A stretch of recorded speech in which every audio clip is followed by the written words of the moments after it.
we had a maintenance guy come, and he came in our apartment and said, "Oh, it feels good as hell in here." Yeah. And like, so Kathy keeps it cold as fuck in his apartment. I am uncomfortable. I'm not kidding. You have like central air. For the apartment. Yeah. So Kathy keeps it so cold in here. And Kathy like, see, here it sounds good. I say, yeah, it sounds good if you're in here for like 15 minutes from the hot air outside. I'm in here all day and I'm shivering like a goddamn leaf. Yeah. My my Russian blood does not compute well with with anything above like 72 degrees. I would say is like, whenever people are like, oh, it's nice out, and it's like 80 degrees, I want to kill them because I just don't like the summer heat. You know, I'm sorry, everybody. That's just how it is. So you're on the side of winter in the winter versus summer debate?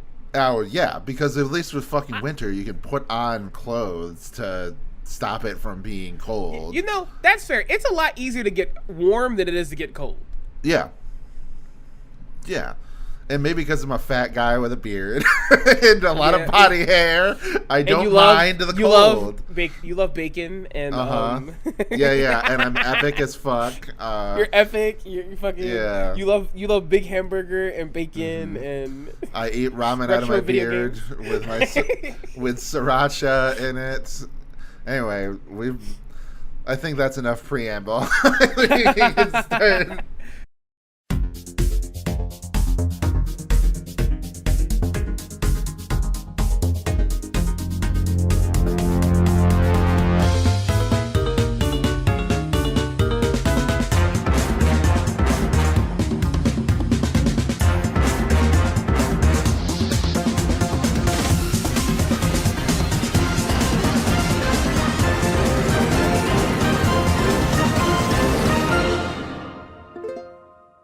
Hello, my name is Wyatt Phillips.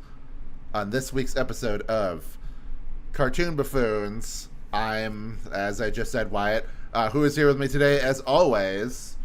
Hello, I'm Morgan, and I'm the upper half of Mom from Cow and Chicken.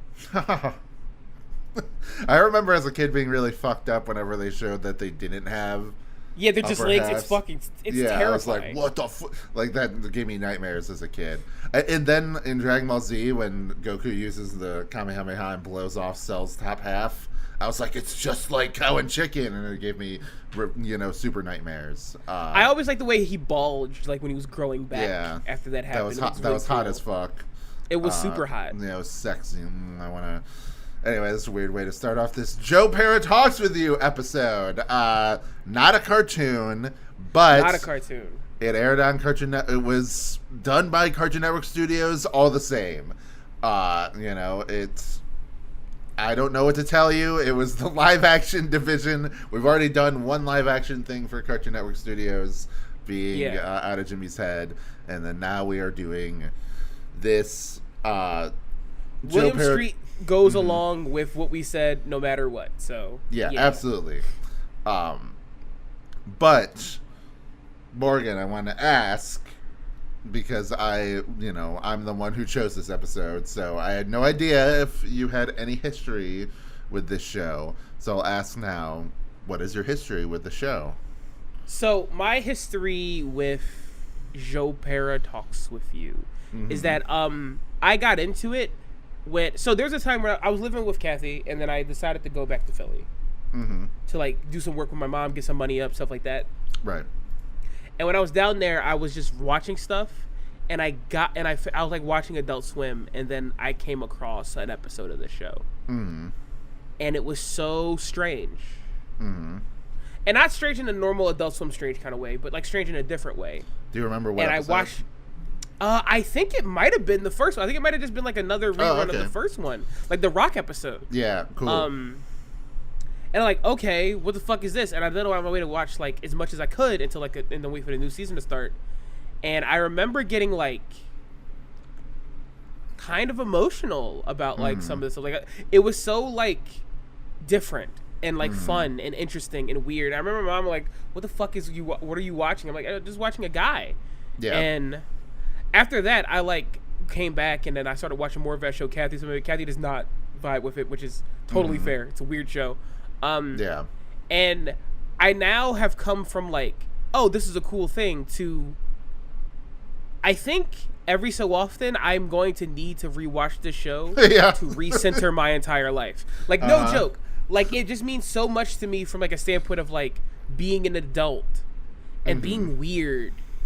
And like, I don't know, it means so much to me. I gotta own it physically one day. But yeah, it just like, it went from just like a weird show to like, I think it's like, what's it called? It's like a compass. It's like a spiritual compass for me. If that's not too dramatic. Yeah. Where like I feel like fair. It recenters me in a lot of ways. Yeah. Yeah. What about you, Wyatt? What's your relationship to Joe Pera? I believe the first episode that I saw just was Joe Pera Talks You Back to Sleep. Just because I think I remember watching that with Broden at some point. Previous guest, Broden. He was on the Teen Titans and Time Squad episode. And really enjoying it. And then it was like 2018, I want to say. That was when the first season aired. It was like right before the second season aired that I decided to watch through all of Joe Pera Talks With You. And I absolutely loved it. I think that the first season has the most iconic episodes. Like, people, like, for whatever reason, like, people that I've talked to that love the show, you know, they think about, like, oh, Joe Pera takes you to breakfast, Joe Pera takes you on a fall drive, which is my favorite episode. And, you know, of course, Joe Pera reads the church announcements, which was, I don't want to say, like, viral or anything, but, like, the clip of the, like, idea of the episode and the clip of Joe discovering The Who, like, Baba O'Reilly by The Who, it became, like, a big thing on social media, like, around that time. So I just remember seeing it posted on, like, Twitter and Tumblr. And, like, by the end of the season, I was really impressed because, you know, we're going to kind of just talk in broad strokes with this like we always do, but the fact that it ended up culminating in like a story and ended up having like a really strong like thematic through line really impressed me. And then when season 2 came along and you know like watching that, I was like, they just kind of amped that up to such a degree without losing, in my opinion, what makes the show so special. And season 2 ended up being one of my favorite seasons of television. It probably still is. I think it's up there for me too. Yeah. It's such a good job of like just building off of it and just like going. The show feels so much realer than, I don't know, like what season 1 felt good and real, right? But season 2 went, oh no, but like Joe's like living a life though in a way that's like not seen as much as season 1. But yeah, so that's just for starters. That's what you know, what Joe Pera means to me, or as far as like what I think about when I first watched it, whatever. But yeah, I love this show. I love Joe Pera as a comedian. I love pretty much everybody involved in the show. You know, Joe Firestone, who plays Sarah, is a great writer. Dan Licata is weird. There's just a bunch of weird, hilarious guys. Connor O'Malley working on this. That it's just like such a boiling pot of like all these fucking comedians and like funny guys that are kind of off the beaten path. Yeah, like I was gonna say, I think Nathan Min, whenever he starts writing and showing up in the show, he gets sleeper hit to be just the funniest fucking character. Yeah. Yeah, and it's just like, I don't know. There's so many weird guys, and there's so much like chaotic energy, yet it never takes away from the order and the peace that Joe brings. Like, I think that's such an impressive thing that like Connor O'Malley, the guy who plays Corb Fuck on YouTube, and talks about like fuck coin, and, you know, things like that. You should kill the brat. You should kill. You should kill. Screaming in the street like that guy. The fact that he can have like just be a dad in the show is fucking crazy. Yeah, and he still has like a little bit of the Connor O'Malley energy, but like overall, the fact that he can be like a more normal character in this world and that he can be a writer for a lot of these episodes, like Joe Pera Takes You to Breakfast, which I have something to talk about with that episode specifically. Joe Pera takes you on a fall drive. I don't know. I've just seen these episodes so many fucking times over the course of my life. Similar to you, I just have. Well, I guess similar to what you will be doing in the future. This whole time, I have been like, if I'm just in a bad mood, I just like turn on, at one point it was the Adult Swim app, and then eventually it became like just the website, HBO Max. Yeah. Because this stuff is, I watched it on the website. The website just has it all up there for free, which is cool. Mm-hmm. Yeah, which is good because I don't have HBO Max anymore. But just last year, watched through all of it in preparation of going to see a live show from Joe Pera because he was coming back home to Buffalo. And I live very close to Buffalo, and it was great. Joe Pera, you wouldn't expect his style to like work very well in stand up, but it absolutely does. And also, you just you think that he's like doing a gimmick as like portraying himself this way. He really is just this like mild-mannered guy. Yeah, there's a joke in his stand-up because I watched it because he streamed it live on YouTube too. Mm-hmm.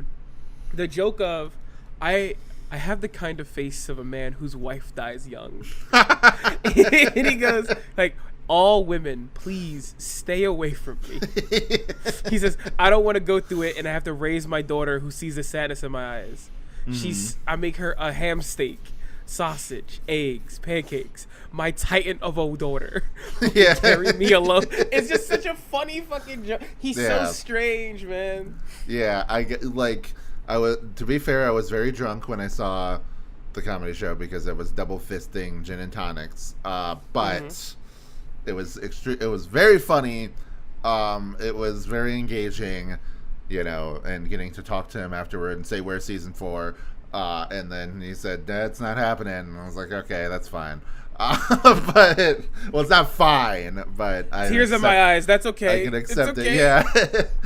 I bought a sweater, and I bought a book that was like a book that you keep in your bathroom. That's like a book for when you want to go to the bathroom, not to poop or pee, but to avoid, like company at a party or something like that. And then it's just like a picture book, and all the pictures are drawn. I can't remember his name, but the guy who did the art for Scavenger's Reign and Common Side Effects, he like did all the art for it. So I remember when Common Side Effects, I believe like I've seen like a trailer for it or something sometime last year when I got that book. But I remember when it came out, I was like, oh yeah, this looks really familiar. And then I looked at that book and I was like, oh, it's the same guy. Oh shit. So good. It's a good through line to the next episode. Yeah. I was gonna say maybe we should do that. I don't know, but yeah. Go ahead. I was gonna say the thing about like Joe Pera, like we'll get into what the show's about in a second, but it's also one of those rare shows that has like one director for every single episode. Yeah. And I think that like is really fucking smart. Marty Shoesbo. Yeah, Marty Shoesbo directs like every fucking episode, and I think it's like the best choice ever created. Because every episode feels like a Joe Pera episode. And I know that's a weird thing to say. But like, and I do think that like shows that have multiple directors gain something from it. But I think having the show be basically from Joe's vision and viewpoint and what's happening in like canon, how he views things, having that one directorial vision really allows it to feel like you're not watching a TV show, you're watching someone's perception of the world. Yeah. Absolutely. That's a good way to put it, because there's parts of the world that feel very idealized or, kind of like, his like tunnel vision view of it. But there's some moments where he's kind of like brought to reality. That being said, it's not a very mean-spirited show. Not at all. I would say, yeah, like probably not at all, honestly. Like, it's weird because You know, another one of my favorite modern Adult Swim shows, Smiling Friends, is mean-spirited as hell. Pretty mean-spirited, yeah. But it also, like, I don't know, it never really, like, punishes, like, Pim, for example, for being somebody who is, like, very positive, except for maybe in the pilot. I don't know. There's a few times Pim gets his ass kicked for being nice. Yeah, okay, I can see that. I was gonna say in the pilot he gets, you know, he, like, dies, you know, depression mode because of the end of the, you know, the way that everything works out. But, like, you know, for the most part, it's, you know, like, Charlie is the one who's kind of, like, getting shit on just for being such a, like, a dude asshole. But either way, we're not talking about that. This show, though, like, Joe doesn't ever get punished for you know, his sort of optimistic attitude. The only time it really comes into conflict with somebody is at the end of season 1 with, you know, his conflict with Sarah. And I think that that's, like, a really important lesson, you know, for him and, like, a lot of people to learn. I really love that moment where he's talking with his grandma and, you know, she kind of tells him that, oh, the best thing to do with these, like, big issues is to just find the one that you can take care of, do that, and then move on to the next. Not try to take everything on at once or worry about everything at once. And that's the kind of energy that he needs to get his mojo back, and then that's the kind of energy that he needs to, like, be present for with Sarah. Gotta say, we should just say this. This is an absolutely incredibly done TV romance, by the way, between it Joe is and Sarah. maybe it's too well done. This feels like such a realistic couple in a way that is, like, so heartbreaking and also, like, cheerful and makes you happy. I can't get over Sarah and Joe as, like, we see them as, like, a couple, but also they grow as, like, really close best friends in a way that I think is so real and good for a romantic relationship. Like, I think by, like, season 3, I'm like, oh yeah, Sarah's just my favorite character. She's just my favorite character, top to bottom. Oh yeah. Oh, especially in season 3. Season 3 is very focused on her. So yeah. But yeah, guys, for those who don't know, Joe Pera is about a guy named Joe Pera, who is a music teacher at a middle school. And he is from Marquette, Michigan, and it's just about his daily days, about, you know, telling you about rocks or telling you about pancakes or dancing or weddings. And that's just kind of the entire plot of the show. But like, as it goes forward, you go, like, into, like, what his life and stuff like that. I will say, despite the fact that it takes place in Michigan and, you know, it's very Midwest with some of its stuff, there is also a lot of that Buffalo DNA. Like, he can't help but put that in there. I know that diners and breakfast restaurants are just a thing across all of planet Earth. It's not, or just in America. It's not just a thing that's in Buffalo. It's not just like, well, because I experienced it, that means it's the only place it can be experienced. But I know that fucking restaurant from Joe Pera takes you to breakfast. It's the Garden View from, like, in Buffalo. So I go there every single year when I go and visit my aunt and uncle. So just saying that, like, I remember, like, seeing that and I'm like, what? This looks, like, really familiar. And then, like, a couple months later going, you know, to Buffalo, like, because usually we'll spend a week there with my aunt and uncle, and then being like, oh yeah, it's this, you know, this is a fucking restaurant. But there's also, like, a lot of, like, close to Canadian energy too, like, from the show as a whole. I mean, to be fair, Buffalo is the Midwest of New York, so, and it is the Canada of New York because it's so close to Toronto, you know, because it's just, like, right across the bridge. I've been to Toronto a few times, and it's Toronto. You know, I don't know what to say. What the fuck are you? It's Toronto. Very helpful. It's worse Buffalo. That's, I guess. Is whoa! what I'm all right. All right, Yeah. look, I don't know. Wait, I'm willing to be patriotic about this and nationalistic about this one specific topic. So I don't know anything about the square foot, but in my knowledge, there's a lot. There's like 19 like trans baddies per 3 miles in Toronto. So Buffalo can't hang with that. Buffalo's not hanging with Toronto. You know, I think it can. There was a lot of women with blue hair when I went to go see this Joe Pera show. So that's not fair. Like, you know, he just attracts them. And then there was one blue-haired woman that was 22 maybe, and her 52-year-old boyfriend that was taking her to the Joe Pera show.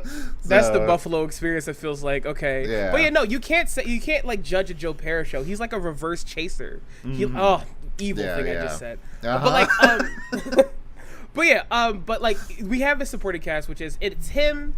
It is Sarah, his girlfriend, who we mentioned before. Yeah. She's a band teacher. Sarah is also she's a prepper, but not in like the right wing kind of way, like in the she has an anxiety disorder kind of way. Yes, it's very interesting to see that type of character because it's clear that she does, you know, she has like a lot of like kind of progressive or socialist views, despite the fact that she is like more of a libertarian type that's like, you know, again, like in the bunker is sort of like everybody else is out to get me. I need to protect myself. So, but like she even like dunk on and talk about like why libertarians are an issue later on. Sure. It's like it feels, there's a joke in the magic, with the magicians. It feels like why are they all libertarian?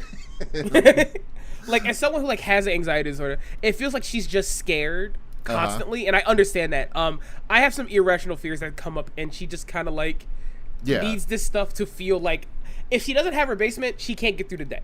Yeah. And I fully understand where she's coming from. That there is some stuff I have in my apartment that's a little worrying. You know, I might have like a crank generator I keep on me so I don't constantly lose my mind when the fears hit. But like, I think they do her in a way where like her anxiety disorder is very much never like. It's the show's very respectful with her. If that's what I can say. It's respectful with her, and the way that she contrasts with Joe, where Joe is not just like a great spot of optimism necessarily, but he is like a very like matter of fact, life is what it is kind of guy, which I very much relate to, just because like that's that's just how I feel, where it's like I can get stuck in a rut or miserable or whatever. Like I have different modes, obviously, but for the most part, I am pretty like, it is what it is with like a lot of the tragedies and things that happen in my life. And just for the most part, I like to talk about iron or beans or whatever. I like to like whatever thing is on my mind that day. I want to be like, do you know that the fucking blah blah blah that only 3 of the Kirby games were directed by Sakurai and all the other like whatever. And like I think one of the things that makes Joe work so well with Sarah is that she needs a grounding sometimes, and he never does that thing of saying like things are going to be okay, there's no need to worry, because that doesn't help anyone that's having these kind of anxiety issues. He's just kind of there with her, and he makes plans for tomorrow, and making plans for tomorrow will help you not catastrophize way more than a lot of things will. Which is how I found that is how I found to like help with friends that are like going through an emotional bad time, is just talk about like, well, there's this thing coming up, like we have this plan or whatever, or there's this thing that's coming up like in a couple days, like we could do that. Like the future feels like real. It feels tangible to be able to go, I have something to do in a few days. And like planning is like one of the best things. It's nice. I think Sarah also is deeply funny because she has like the prepper thing going on, she always keeps like weaponry on her. There's a very good joke where like this, what weapons do you keep on you? Non-lethal? Yeah. Just any flashlight with high enough voltage. Like, here you go. She just does it. It's so fucking funny. Yeah. And Joe Firestone, who plays her, She's such a tiny lady that it makes it even funnier that she has this ridiculously huge pickup truck and like yes, you know, just like has all of this like military grade like survival gear and everything, and then like you know there's a moment at the end of it's like the right before the season finale where she's arguing with Joe in the parking lot and she keeps on trying to get into the car and then yes, it's you know, so like, funny. She just steps out. She gets in and then gets back in and gets out. Yeah. It's very like so awkward, but also it feels so real, and it's also like a dramatic turning point for the season because you know Joe has the inability to like at this point to reel in his like special interests, you know, and like he sort of like goes too hard in prioritizing, you know, his own feelings. And that's why she gets so upset about the Rat Wars play because it just is way too long and self-indulgent because he feels the need to like over-explain himself. And I don't know, just the finale.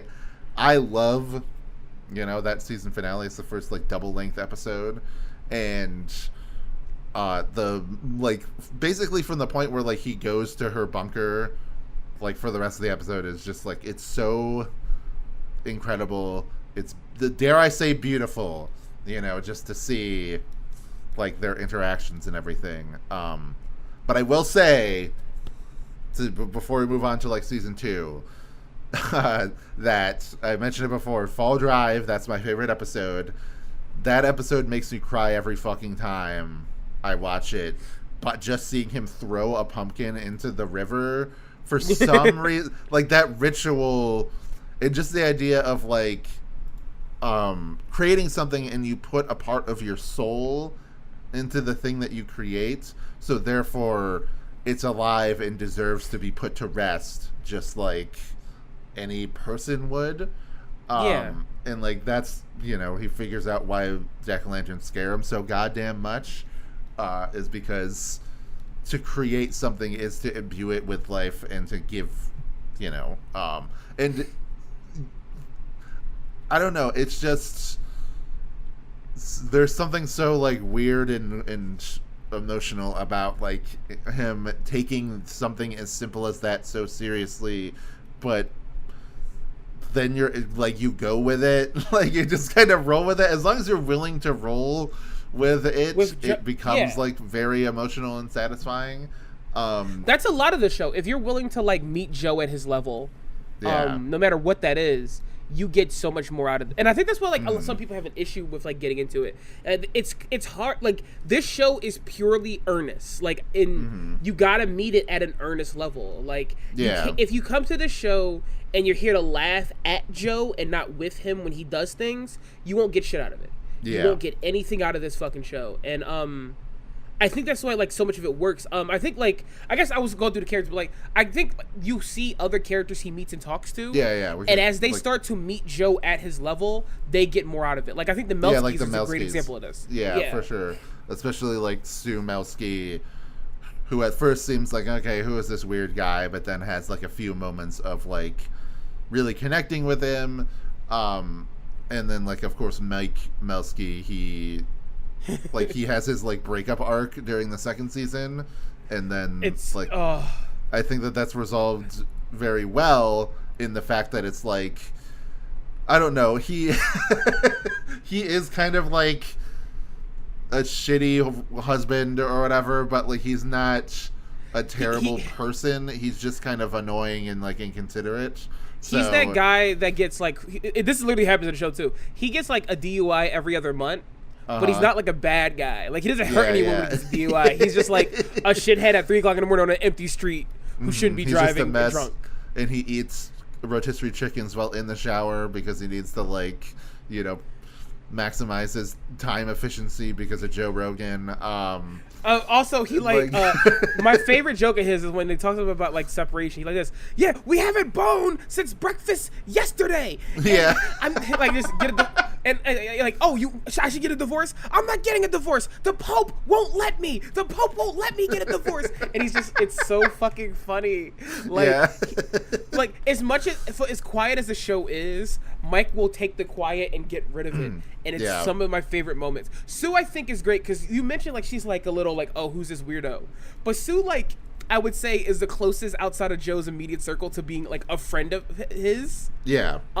Sue is like so she understanding. Gets some good and, stuff like, in season 3 because she does. She gets like a lot of like following her, like what she has going on in season 3. But I also think like she.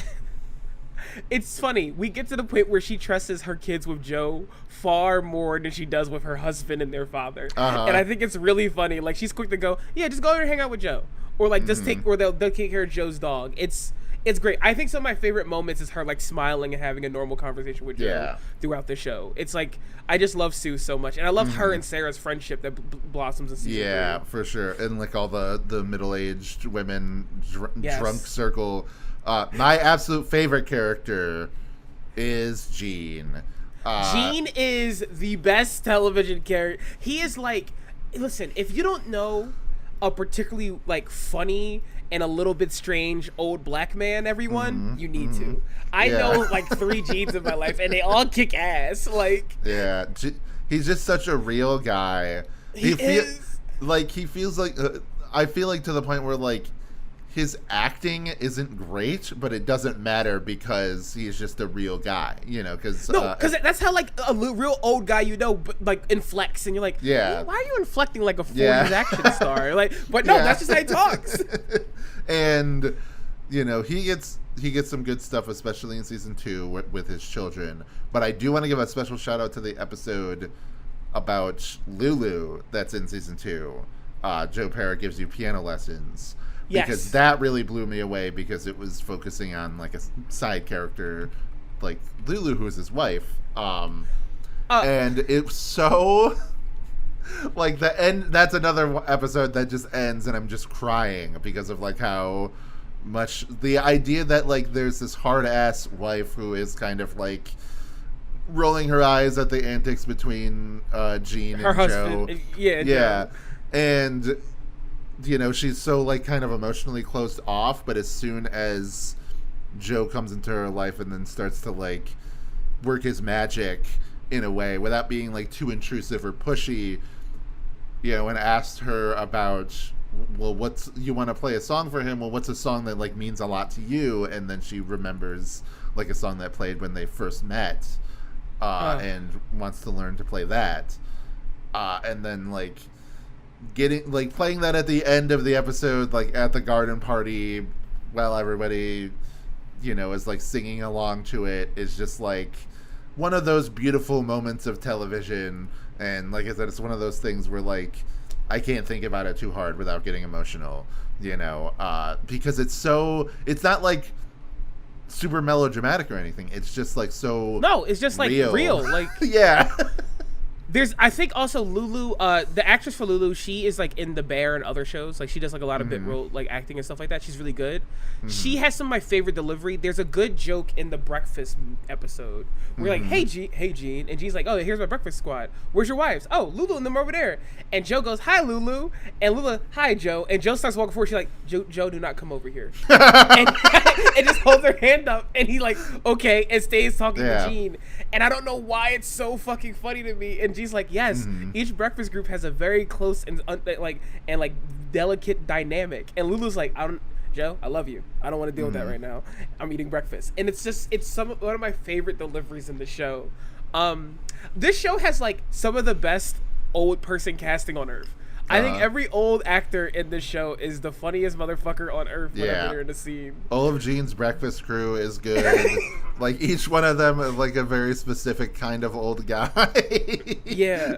That just all the old people that I've seen that have worked at like in HR in my company and everything.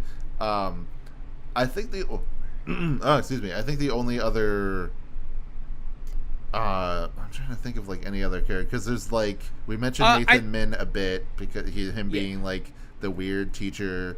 I had a summer fling. I was fucking. The thing is, whenever horny teacher.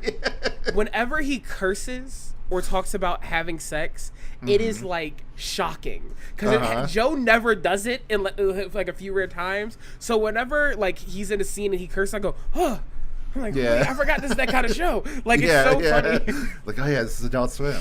And I do want to say that like this is one of those shows that it doesn't really rely on like gratuitous violence or sex in order to gain its adult rating. It's just like a real ass show about adults. kind of these adult issues. Like I have a hard, like, I'm sure there are some kids that could watch it and like get it, but I feel like if I was like 13, 14, whenever I was like really watching Adult Swim very intently, I would be bored by this show. I really wouldn't get it.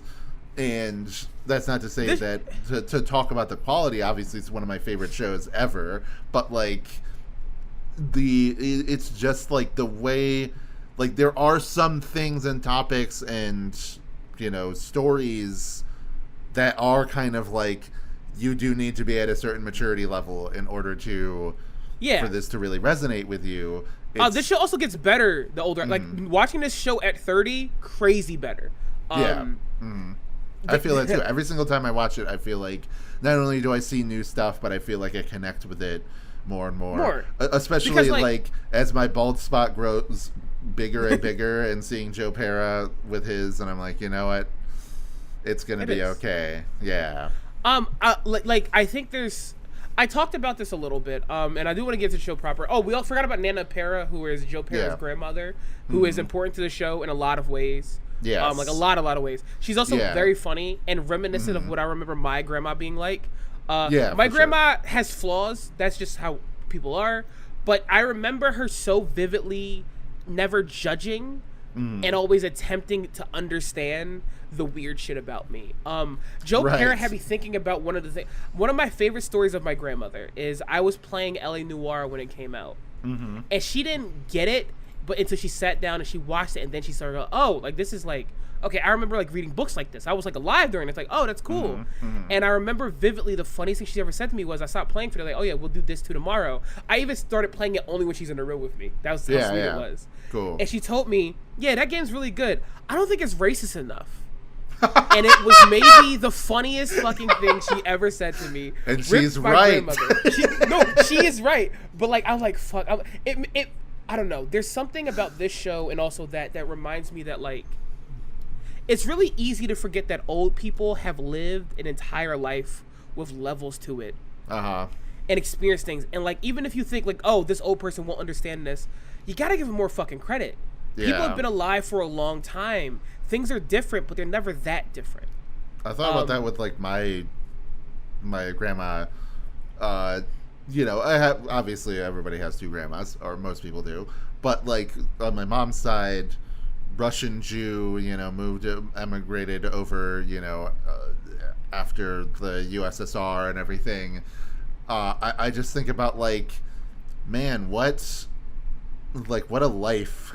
She must have lived, going from one place like that to over here, and then like, even my on my dad's side, who was just like an American lady, who recently passed away, she like just, I don't know, even the fact that her name is Betty, like she was named after Betty Boop, just kind of shows like, oh man, she's old as fuck. Like she really, like, she was like in her 80s when she passed away, and like, she was watching like wartime cartoon, or her parents were watching wartime cartoons and Depression era stuff, and like named her after that. And then like, I don't know, just thinking about like I remember like when I went to, not to get too emotional here, I guess this is important to talk about because season 2 is literally about it, about death. Like, but like going to the calling hours and like going to the funeral home,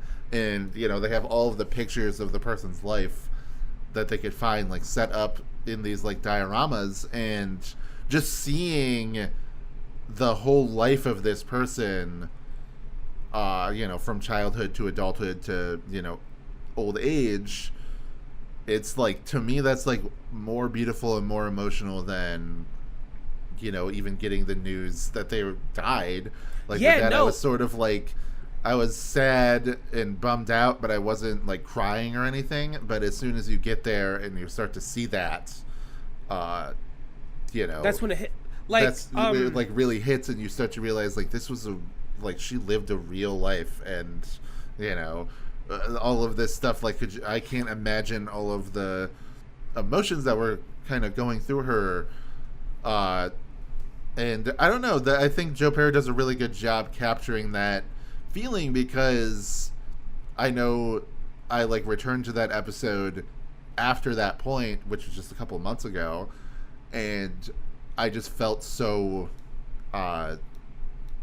like in tune with Joe. Like I felt very like similar to him, where like I have a hard time expressing in person, you know, like my sorrow, but it really does. It is something that like does affect me over a course of time. So I think like when I first came down to Atlanta to visit Kathy before I moved here, I was also down here to visit my grandmother lived down here, my dad's mom. And I came to see her, and then I think like a few months after I visited, she passed. Wow. And like I was upset, but I didn't like cry or anything. And so my mom sent me like a picture a year later, like, oh, we found these pictures of your grandma Dorothy, and it's her like young with like, you know, like she bought a fake fur coat and was smoking with her friends. Hell and yeah. a super grainy picture, and I'm like, fuck. And I think the thing that happens in Joe Pera specifically is it feels like, and I don't want to like attribute that people know when they're going to die or anything like that, right? But Joe is in such a powerful place when his grandmother passes. He has a girlfriend that supports him. He's like hanging out with friends that day. He's like fully supported and has built his own life in a way that his grandmother was always wanted him to do, and he did it, you know? Yeah. And it feels like sometimes that she was just like done. Like, okay, this is good, you know? Like my husband's gone, my grandson's good and happy, and he's a very great man who supported himself. And I think she just like left. And Joe Pera does such a good job of like going, hey, yeah, like my grandma did stuff. Like he even talks to like some of her friends and finds out like weird stuff she did, but like getting donuts on the weekend in secret. Yeah. And like you find these things out, and like you go like, and he's like, no, I'm about to cry too. I'm about to cry too. But like, just something about like, oh, they lived a full life, and they're gone, and it's like, even if you're sad, there's a comfort in knowing that like they did it. Like, living's fucking hard. Anyone who lives for any amount of time, fucking rules. You did it. You did the hardest thing on earth. And finding out that someone did this and like had parts of their life you didn't know about isn't so much like a secret. It's just like a fuck yeah, that rules. It's so cool that you had a life that was so full. And that episode fucking kills me because he thinks about good things about his grandma, like, hey, oh, he imagines she's gonna come home, but she doesn't. And he's never like directly sad that like, oh, she's not here anymore.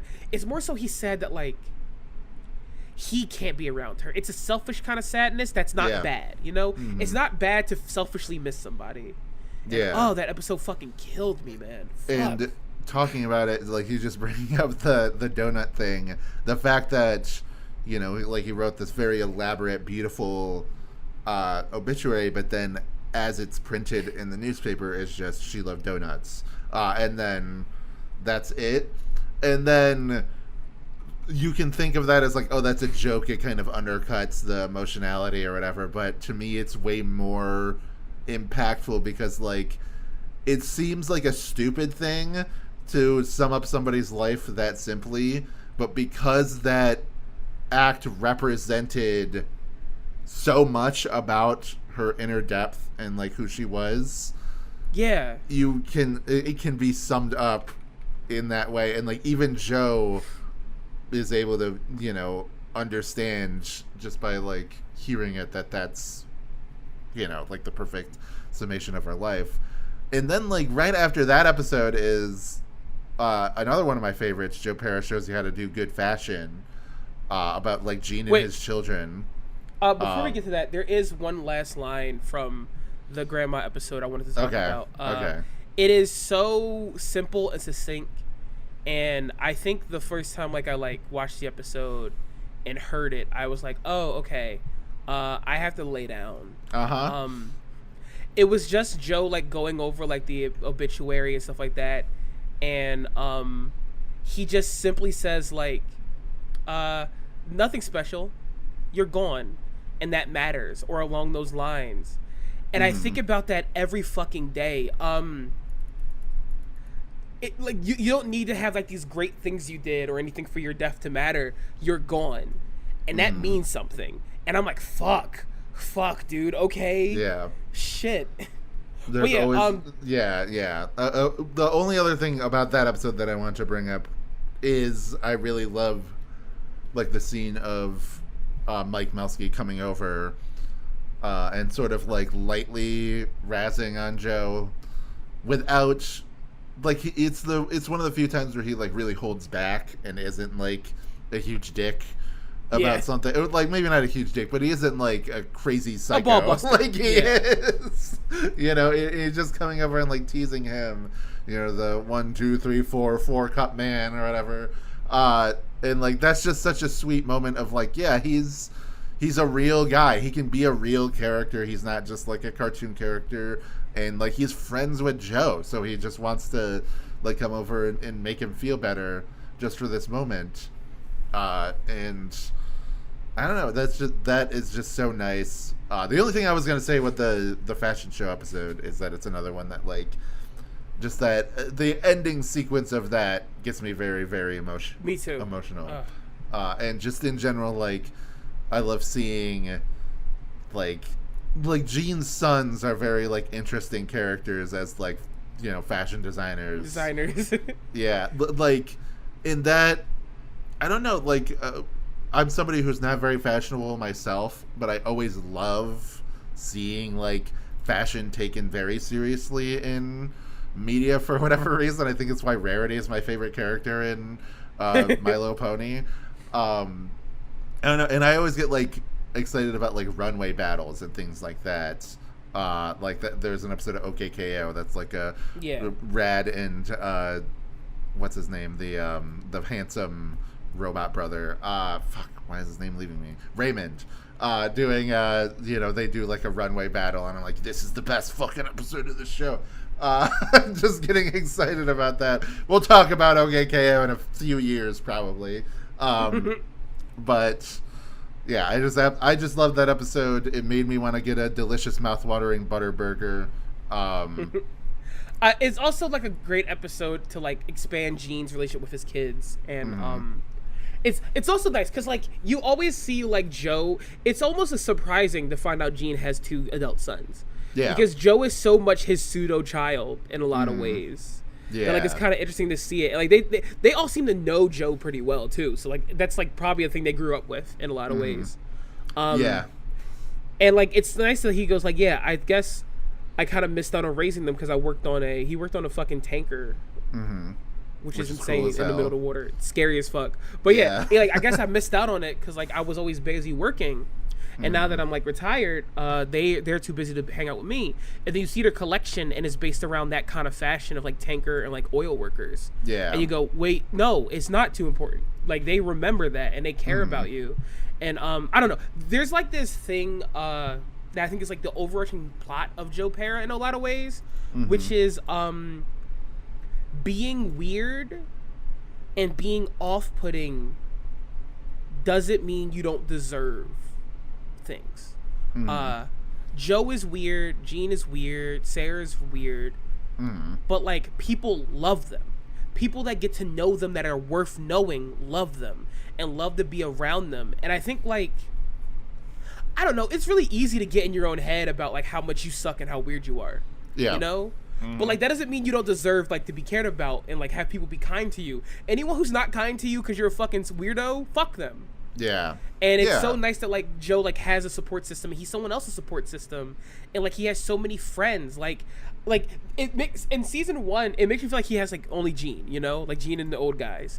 But season 2, like even episode before his grandma passes, we see these people that like even if they think Joe's a little weird, they're still his friends. They hang out with him. The rat race thing where they come in and like they oh Joe, I'm so sorry about your grandma, but they were excited to see him because of this thing he planned.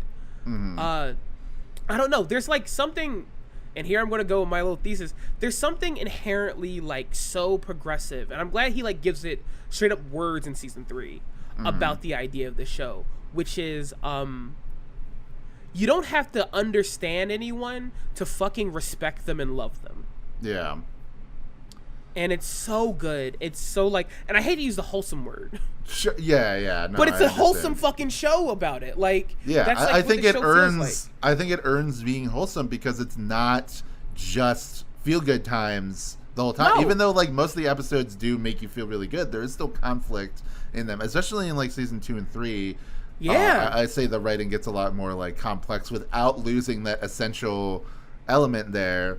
You know, you get episodes. You know, we've talked about a lot of the episodes, but like, oh, Joe Pera guides you through the dark. That's another one that just like is very beautiful because it is sort of like summing up the relationship between Joe and Sarah, where like Joe feels like he has to like bring something to the table as a, you know, be a provider or whatever, as a good partner, and then he like Sarah also maybe thinks to a degree like, what are you bringing to me? But at the end of the day, all they need to be is two people living together, accepting each other side by side, and like playing that out through the story of like a lighthouse owner and then like a you know, person returning from the Civil War that, you know, needs a job. Like, I don't know, it's just like a very sweet way to like have that parallel storytelling. I think like then, one. Yeah, go ahead. Go ahead. No, you go first. Well, I was just gonna say like the end of the season, you know, like it kind of brings everything into focus and into like brings everything full circle. Especially like, oh, the season begins with a musical number, or like a performance by Joe's students, and then ends with one, and they both end with like a visual montage of like life just happening, like people going about their life, including just like one that always really stuck with me is just like there's just a guy getting in a ladder, going to the roof of his house, putting in a new window, and it's like he does it at the beginning of the season and he does it at the end of the season all the same, because even if all of this stuff happened between then and now, you still got to replace that window, you know. I think getting kind of emotional and choked up just talking about that for whatever reason, but it just like really hit me. The last episode of this show, season 3. I want to talk about other stuff. Season 3. But we should talk about season 3. But like season 3, there's the last episode of it is I was crying like a fucking baby like the other night, because there's a conversation where Joe's building a chair. Mm-hmm. Because he's like, he makes the joke of like, oh yeah, I'm a bald guy. I'm a balding dude with this amount of hair in my 30s. I had to get into woodworking at some point. Yep. And it's a good joke. And then Sarah goes, well, it's better than having to think you have to get pregnant by your 30. And like, Joe's like, oh, that doesn't sound so bad. And then Sarah says, because she's very depressed in these episodes, she goes, what could the two of us ever offer a child? And there's like a silence. And then Joe goes, Sarah, like in like a downcast tone, and she goes, I'm sorry, I know, I shouldn't do this again. And I'm gonna just get like a little emotional. As like a queer woman in the world we live in now, it's really fucking heavy to think about like the future. Like Sarah's so anxious about the future and stuff like that. And like hearing her have like this moment of like just sadness with Joe, and Joe doesn't like judge her or anything like that. He just says, Sarah. And then they just go for a drive. Yeah. And he like shows her the chair he made, and then he shows like this plot of land he bought, and for them to like, you know, maybe build their futures on. Mm-hmm. And it all begins with that chair. Yeah, and that's it. One chair that he built over the course of a few weeks is all he needs to build his future with this woman that he loves.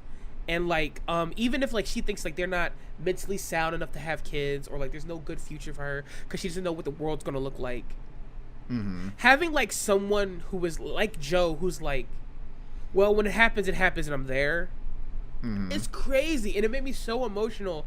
And I'm like, I think it made me emotional because I'm fucking 30. Also, I did my estrogen shot, so that was also probably it. But like, I was just crying, and I'm like, yeah, there's something about like having people you love, be romantic or friends, be there to just kind of like pick up the slack of small things in your life that make you go, yeah, okay, I gotta keep going. I'm like, fuck. And the show just ends, and like I think a season 4 would have ruled. Yeah. But having the ending point be Joe going to Sarah like, yeah, well, here's the chair I made, and we're gonna make other stuff. It's just kind of like, yeah, that's a life. Good ending. Like it's a really good ending, and I felt when I first watched the season, I felt kind of complicated because I felt like season 2 was such a complete story, whereas this leaves off on a little bit more uncertainty. But I think the uncertainty is the point, the idea that like we really don't know what the future may hold for us or these characters or whatever, but the act of creating the chair is more important than the end results to a degree.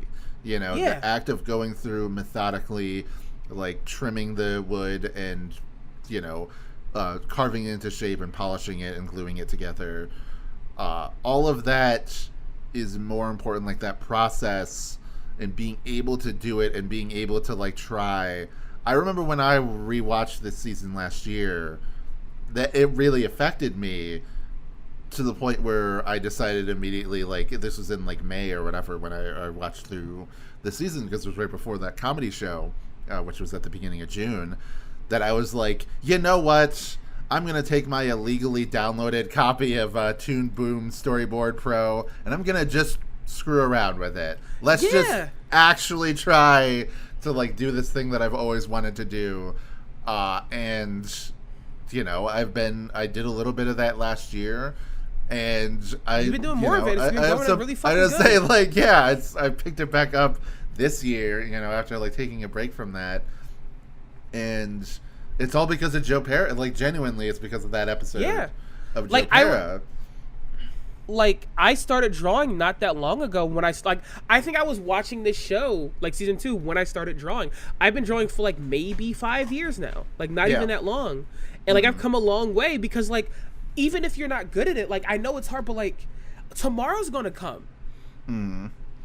You might as well, you might as fucking well. Yeah, just do the thing, like just start at some point. It's like, of course you can't lift 500 pounds. You've never lifted 1 pound. So just start with 1 pound and then move on to 2 pounds, etc. Like just do that. And it's going to take a long time. And, some people are more just talented than you, or more like naturally observant or skilled, and they can just like do these things.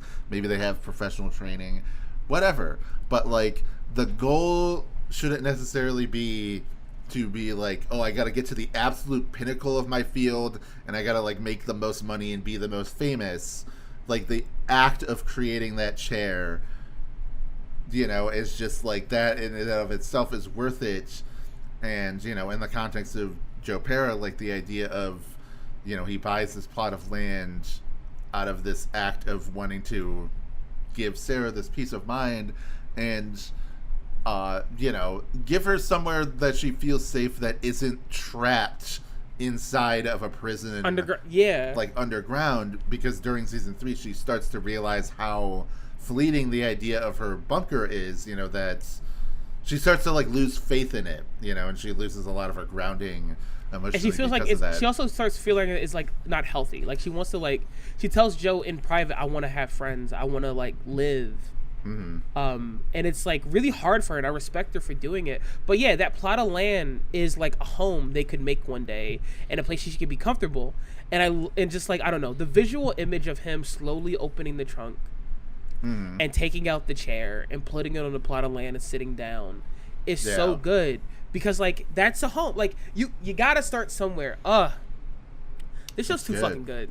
This show's too fucking good. It's so good. Yeah, I don't know what else we even need to say at this point. I think that we can wrap it up, because it was a very emotional episode, I feel like, that we just had there. But I cried a little bit. Like, yeah, it's fun because like I think the only thing is like Joe is also underrated. Some of the best characters in the show are kids. He is a teacher. Oh yeah. So there are some good jokes in the show when you watch it of kids in him. It's very funny that like one of he like, hey, I have to send this girl to the office. She called me Mr. Joe. She got Mr. Pera Balls. Yeah. and then her parents the Melskis get called in and like, oh, you did it again, and Joe goes, again? And they go, yeah, what did she do? Joe goes, nothing. She didn't do anything. Like, Joe feels bad having called their parents. It's the kid comedy in the show is very good. There's also the kid from Alaska, not Alaska, from Antarctica. Great fucking kid, great jokes. Yeah, just like his like weird accent because of having so many like just growing up with a lot of like different different people with different accents. So like that's a good kid. Just I love all of these seasons. Obviously, I've said season 2 is my favorite, but season 3, with the through line of the chair, being and being this like this thing that you can always return to and is always like this stable part of your life. As long as you have the chair, you can relax and be comfortable. It's funny we didn't talk about this. A lot of Dragon Ball Z references in the show. That's true. I can't believe we fucking completely forgot about that. But yeah, in the fucking episode where he's waiting for his grandma at the salon, like there's the he's like going through the different well first of all he does a joke that's like it's just like when Goku, Gohan, Vegeta, Trunks, and Piccolo all went to train in the hyperbolic time and I was like, oh, he knows well enough that Piccolo went in there and got absolutely no worth out of his training whatsoever because he didn't fucking do anything against Cell. He just like got angry at Goku because of sending his child to go fight the battle, which is kind of fucked up, Goku. You shouldn't have done that. There's also the good joke of when Sarah gets hit by a snowboarder, and one of her like drunk 40-year-old mom friends goes like this. He drinks it, and hands her a flask of tequila and goes, "Drink it. It's like a sensu bean." Yeah, it kills me. It's so fucking good. It's like, because the thing is though, we talked about this in the episode about Dragon Ball, but like Dragon Ball Z fans are 30 to 40 years old. These are references that make sense for these people of this age to be making. Like it's so good. Yeah, like, and it seems like Joe really is a like Dragon Ball fan. He's not just like it seems like he like grew up with it, or at least like people around him like grew up with it and he knows about it. So it's just like it feels weird. Like in any other media that would be referencing Dragon Ball, it's usually because it's doing it through the vector of referencing anime in general. No, but whereas, they're like, just he's just like throwing it out there every so often. You posted recently that there was like some, there was like a UAE theme park being made. Yes. In for Dragon Ball, and then he replied to it like, "We can build this in America with the union labor of Buffalo, New York." Like, it's so real. It's so fucking real. It was so good. But that's Joe Pera Talks With You. Just a fantastic show. Fantastic show. Yeah, I mean, we didn't even talk about too much about. I guess we kind of talked about the Who episode, but it just seems like funny that to me is like, oh, that's the episode of the show. But that being said, like, if you think that that's all the show is, I implore you to watch the whole thing because it's very short. It's like every season is short. They're all 11 minutes, except for a few episodes that are 20 minutes. You can like knock it out in like a couple of days. And I truly suggest it's on Adult Swim. A lot of Adult Swim shows are actually like on Adult Swim website for free. Joe Pera's up there. I think it says it's up there until April of next year. So get on it. I don't know if they're gonna put it back up or not because it's hell over there. But like I would say, just watch it now. It's a show that like having turned 30 means so much more to me. I might force Kathy through it again because I think Kathy might get more of it now that we're older. But like the show's so good. What is the next show that we're gonna be talking about? Wait, I have to pick? Yeah, I picked Joe Pera. Oh, and fuck. We both agreed on Venture Bros, but it really was your pick, so now we're doing... That's fair. Yeah. There's a lot of choices to make, right? Okay. But I do think there's something neat about doing a show that is currently airing and isn't over for us. You know? So do you want to do common side effects? Let's do common side effects. Fuck yeah. Oh man, hell yes. That show's so good. We'll talk about it next week. But you can get that episode right now If you're Early. listening to this on YouTube, $3 on It's Only Magic Patreon. Check that out, and then $1 for Wow Cool Robot, Fred Wayne, Robot in Existence, etc. All that good stuff. Anyway, Morgan, where can we find you? Hey, you can find me at Girl Next Vor on Tumblr and on Blue Sky, same name. Gotta hurry up on getting me over there at Blue Sky because I do fear that a wave of rats that have fled Canada will be coming to devour Blue Sky. So you gotta get on that really quickly. That's pretty much it. I talk about stuff. I post about art. But Wyatt, where can we find you? Going over to Twitter and Blue Sky at Wasp Ranger, WACP Ranger. It's mostly stream of consciousness stuff, but I post about podcasts I'm doing and videos I'm doing as well. I got my main channel, which if you're listening to this on the main channel, it's Only Magic. If you want to listen to it on the main channel, that is what it is. Videos on cartoons, retrospectives, all that stuff. I have my second channel, Planet Zebez, which is like a topical channel. It's very similar to something like Cyber Shell or Regular Pad or Moss Bag, like those kind of channels, but for Metroid. It's starting to pick up steam because I made a video about Metroid Prime 4 and like my, the emotional crisis of like, this thing that I've kind of obsessed over for most of my life, like not even half of my life, but most of my life, is coming out. And then once it's out, it's like, where am I going to be at, like mentally or emotionally after? And then I sort of like do come to a conclusion in that video. So the people in the comments that are like, you need fucking psychological help, you deranged sicko, about a video game, or they should watch the video actually, because I do come to a kind of healthier conclusion about it. YouTube comments do not watch videos. They do not. Yeah, watch no, videos. they there's 3 nothing seconds they hate. In, they go time to comment. There's nothing they hate more than watching videos and love more than answering rhetorical questions in the fucking title of a video. Where the video can be called "What is water?" and you explain it in the comments. Someone goes, "Water is wet, duh!" Like in the comments. Yeah, you fucking idiot! I don't understand why you needed to make this video. I can't wait for people to react that way to when I make a video when Gay, Transsexual, Asexual 6 comes out. I can't wait for that. But all right, I already talked about the Patreon and everything, so yeah. Well, I guess thank you for watching or listening, and join us next time as we're going to talk about common side effects. Side effects. Yeah, Later. See you there.